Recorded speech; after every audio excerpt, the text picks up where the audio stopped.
Pada kesempatan kali ini saya akan membahas tentang periode Khulafaur Rasyidin. Nah, bagi kalian yang nonton channel ini, jangan lupa like, komen, dan subscribe ya.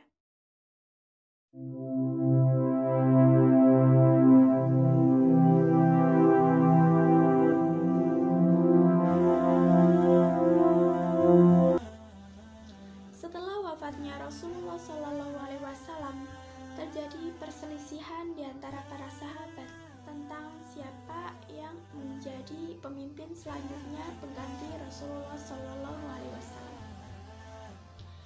Sebagian kelompok berpendapat bahwa Abu Bakarlah yang berhak menjadi khalifah.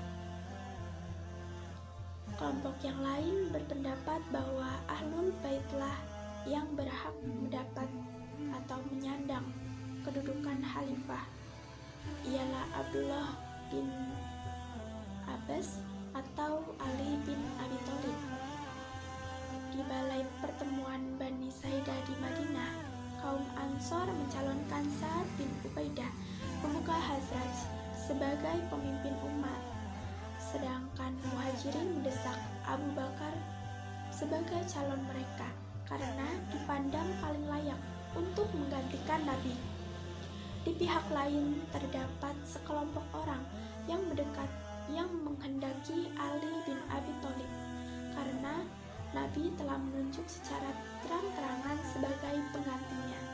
Di samping Ali merupakan menantu dan kerabat Nabi. Singkat cerita, akhirnya Abu Bakarlah yang terpilih menjadi khalifah. Pada masa kekhalifahan Abu Bakar,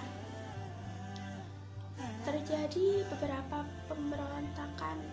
pemberontakan oleh orang-orang yang mengaku Nabi, yang mengaku dirinya seorang Nabi. Pertama ialah Aswad Ansi yang berasal dari Yaman. Berikutnya ialah Musailamah Al-Kadzab, Tulaihah, dan seorang perempuan bernama Saj'ah binti Haris. Dan akhirnya terjadilah perang. Khalid bin Walid merupakan salah seorang yang pertama kali diperintahkan untuk memerangi Tulaihah dalam perang Musaka pada tahun 632 Masehi.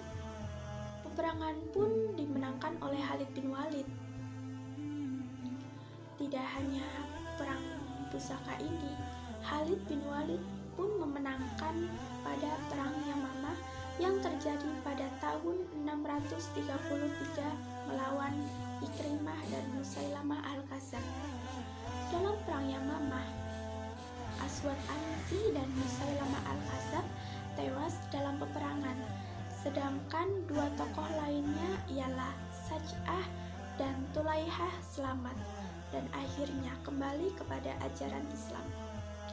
Peperangan ini dimenangkan oleh pasukan muslim, namun banyak para penghafal Al-Quran yang tewas. Oleh karena itu, Sayyidina Umar mengusulkan untuk membukukan Al-Quran dan diutuslah Zaid bin Thabit untuk mengumpulkan tulisan-tulisan Al-Quran. Setelah mengalahkan pasukan pemberontak, Abu Bakar As-Siddiq memerintahkan Khalid bin Walid untuk menaklukkan wilayah-wilayah perbatasan Syria dan berhasil melebarkan wilayah kekuasaan Islam hingga ke berbagai tempat bekas kekuasaan Persia dan Bizantium. Khalifah Abu Bakar berakhir karena Abu Bakar meninggal dunia pada hari Senin tahun 624 Masehi di usianya yang ke-63 tahun. Kekhalifahannya berlangsung pada 2 tahun, 3 bulan, dan 11 hari. Kemudian kekhalifahan dilanjutkan oleh Umar bin Khattab. Dalam catatan sejarah Islam, periode kepemimpinan Khalifah Umar bin Khattab disebut sebagai masa yang cukup makmur, aman, dan damai. Ada dua kebijakan yang dilakukan Khalifah Umar bin Khattab. Yang pertama, kebijakan internal, yaitu sistem pemerintahan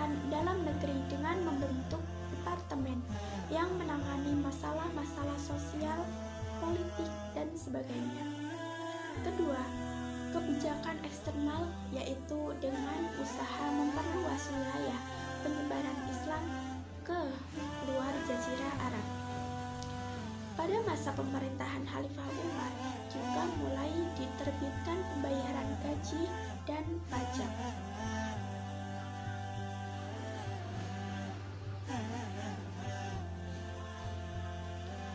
Khalifah Umar bin Khattab membagi warga negara menjadi dua bagian. Pertama, masyarakat muslim, dan yang kedua masyarakat non-muslim yang mendapatkan perlindungan negara. Untuk warga negara muslim, mereka dikenakan jizyah atau pajak perorangan dan haraj atau pajak tanah. Sementara untuk masalah hukum, Khalifah menerapkan peraturan yang berbeda. Bagi muslim diberlakukan hukum. Khalifah Umar bin Khattab mengubah sistem sentralisasi menjadi desentralisasi. Khalifah Umar bin Khattab memerintah selama 10 tahun lebih 6 bulan 4 hari. Kematiannya sangat tragis. Seorang budak bernama Feroz atau Abu Lu'lu'ah yang berasal dari Persia secara tiba-tiba menikam dirinya dengan pisau tajam ketika beliau akan mendirikan sholat subuh pada 1 Muharram 23 Hijriah atau 644 Masehi. Kemudian kekhalifahan dilanjutkan oleh Utsman bin Affan. Para pencatat sejarah membagi masa pemerintahan Utsman bin Affan menjadi dua periode. 6 tahun pertama merupakan masa pemerintahan yang baik dan 6 tahun terakhir adalah masa pemerintahan yang buruk. Salah satu faktor yang menyebabkan banyaknya rakyat yang kecewa dengan pemerintahannya karena kebijakan Utsman bin Affan yang menempatkan anggota keluarganya dalam kedudukan tinggi seperti gubernur. Yang terpenting di antaranya adalah Marwan ibnu Hakam. Dialah yang pada dasarnya yang menjalankan pemerintahan, sedangkan Utsman hanya menyandang gelar khalifah. Meskipun demikian, tidak berarti bahwa pada masanya tidak ada kegiatan-kegiatan yang penting. Utsman berjasa dalam membangun bendungan untuk menjaga arus banjir yang besar dan mengatur pembagian air ke kota-kota. Dia juga membangun jalan-jalan, jembatan-jembatan, masjid-masjid, dan berhasil memperluas masjid di Madinah. Prestasi yang terpenting bagi Khalifah Utsman adalah menulis kembali Al-Quran yang telah ditulis pada zaman Abu Bakar yang pada waktu itu disimpan oleh Hafsah binti Umar. Situasi politik pada masa pemerintahan Utsman semakin mencekam dan timbulnya pemberontakan yang mengakibatkan dirinya terbunuh. Utsman akhirnya wafat sebagai syahid pada hari Jumat, tanggal 17 Zulhijjah tahun 35 Hijriah atau 655 Masehi. Ketika para pemberontak berhasil memasuki rumah dan membunuh Utsman saat membaca Al-Quran, persis seperti disampaikan Rasulullah perihal kematian Utsman yang syahid nantinya. Beliau pun dimakamkan di pekuburan Baqi di Madinah. Kemudian kekhalifahan dilanjutkan oleh Khalifah Ali bin Abi Thalib. Yang pertama diselesaikan oleh Khalifah Ali ialah menghidupkan cita-cita Abu Bakar dan Umar dengan menarik kembali semua tanah dan hibah yang telah dibagikan oleh Utsman kepada kaum kerabatnya ke dalam kepemilikan negara. Ali juga segera menurunkan semua gubernur yang tidak disenangi oleh masyarakat. Utsman bin Hanif diangkat menjadi penguasa Basrah, menggantikan Ibnu Amir. Kais dikirim di Mesir untuk menggantikan gubernur Mesir negeri itu yang dijabat oleh Abdullah. Gubernur Suriah, Muawiyah juga diminta meletakkan jabatannya, tetapi ia menolak perintah Ali, bahkan ia tidak mengakui kekhalifahannya. Masa pemerintahannya, ia menghadapi berbagai pergolakan. Persoalan pertama yang dihadapi Ali adalah pemberontakan yang dilakukan oleh Talha, Zubair, dan Aisyah. Hal ini dikarenakan Ali tidak mau menghukum para pembunuh Utsman, dan mereka menuntut bela terhadap darah Utsman yang telah ditumpahkan secara zalim. Khalifah Ali bin Abi Thalib telah memecat Muawiyah dari jabatannya. Akan tetapi, dia tidak memperdulikan pemecatan itu, melainkan ia tetap memegang jabatannya sebagai wali Syam. Maka Ali bin Abi Thalib menyiapkan pasukan untuk memeranginya. Akan tetapi, ketika ia akan berangkat ke Syam, datanglah berita bahwa orang Mekah telah keluar dari kelompok Ali.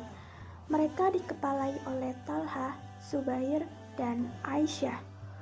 Mereka telah menduduki kota Basrah dengan tentara besar yang dipimpin oleh Aisyah pada tahun 36 Hijriah atau 567 Masehi. Mendengar berita yang demikian itu, Ali mengurungkan maksudnya untuk menyerang Syam, dan dengan segera ia beserta laskar berangkat ke kota Kufah, kemudian terus ke Basrah dengan membawa tentara 200.000 orang. Di Basrah ini, ia bertemu dengan tentara Aisyah, lalu terjadilah pertempuran yang terkenal dengan Waqiatul Jamal atau Perang Unta. Dinamakan demikian karena Aisyah yang memimpin pasukan menunggang unta. Dalam peperangan ini, Ali memperoleh kemenangan. Talhah dan Zubair terbunuh, dan Aisyah pun ditawan. Akan tetapi ia tidak diperlakukan oleh Ali sebagai tawanan, melainkan dihormati dan dimuliakan, lalu dipulangkan ke Mekah, serta dinasehatinya agar dia tidak lagi mencampuri politik negara. Perang Unta telah usai. Ali memperoleh kemenangan, sedangkan Aisyah tidak lagi mencampuri urusan politik negara. Akan tetapi perselisihan antara sesama umat Islam belum berakhir, karena masih ada dua golongan yang bertentangan, yaitu Partai Ali dari keluarga Bani Hashim dan Partai Muawiyah pemimpin keluarga Bani Umayyah. Partai Bani Umayyah menuduh Ali terlibat dalam pembunuhan atas Utsman bin Affan. Oleh karena itu, perselisihan timbul kembali antara keluarga Bani Hashim dan Bani Umayyah, sebagaimana pada masa jahiliyah dulu. Antara Laskar Ali dan Laskar Muawiyah besar sekali perbedaannya. Muawiyah yang telah 20 tahun lamanya memerintah di Syam sebagai wali provinsi dapat menarik hati penduduk negeri itu dengan kemakmuran dan kecerdikan, sehingga ia berkuasa besar dalam wilayah itu dan tak ada seorang penduduk Syam yang mau menyangkal perintahnya. Hal ini bukan karena takut kepada Muawiyah, tetapi karena sayang dan cinta mereka kepadanya. Dan lagi sifat dan tabiat orang Syam yang cinta akan peraturan dan patuh kepada undang-undang menjadi satu pertolongan besar bagi Muawiyah dalam usahanya melaksanakan apa yang diinginkannya. Sedangkan Laskar Ali sebagian besar terdiri dari bangsa Badui yang masih membenci peraturan dan enggan tunduk di bawah undang-undang. Peristiwa yang terkenal pada masa Ali adalah terjadinya perang antara kubu Ali dan kubu Muawiyah. Perang tersebut terjadi di daerah bernama Siffin. Oleh karena itu, perang tersebut disebut sebagai Perang Siffin yang terjadi pada tahun 37 Hijriah. Dalam pertempuran Siffin, di mana kedua belah pihak bertemu di laga sampai 90 kali, menimbulkan banyak korban dari kedua belah pihak. Di pihak Laskar Ali gugur 25.000 orang, dan dari pihak Laskar Muawiyah gugur 45.000 orang. Setelah Ali mengundurkan tentaranya ke Kufah, sebagian pengikutnya mendurhakainya. Kaum pendurhaka itu dikenal dengan Partai Khawarij, yaitu partai yang keluar dari golongan Ali.